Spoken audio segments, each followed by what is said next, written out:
A politician named Adolf Hitler has won a seat at a Namibian election but says he has no plans for world domination. Adolf Hitler Unona was elected with 85% of votes in the former German colony, where a number of seats, places, and people still bear German names. After winning the seat on the ticket of the ruling SWAPO party, which has ruled Namibia since independence from apartheid South Africa in 1990, the politician told that he had nothing to do with Nazi ideology. "My father named me after this man. He probably didn't understand what Adolf Hitler stood for," his namesake said. "As a child, I saw it as a total normal name. Only as a teenager did I understand that this man wanted to conquer the whole world." The politician said his wife calls him Adolf, adding that he usually goes by Adolf Unono, but that it would be too late to change his name officially. "The fact I have this name does not mean I want to conquer Oshana," he said, referring to the region where he won the election. "It doesn't mean I'm striving for world domination." Unono won 1,196 votes in the recent election compared to 213 for his opponent, giving him a seat on the regional council. His SWAPO party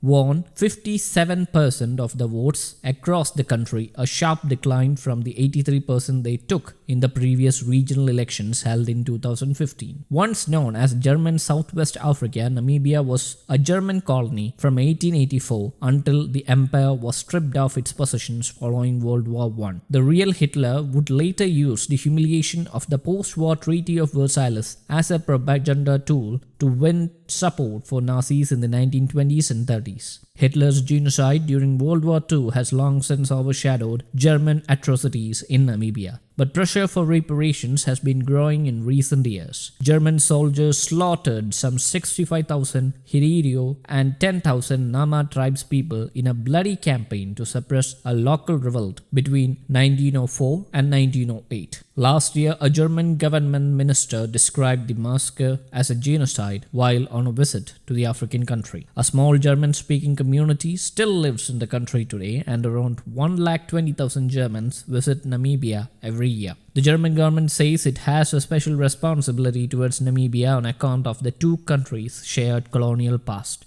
News Desk, Kaunti English.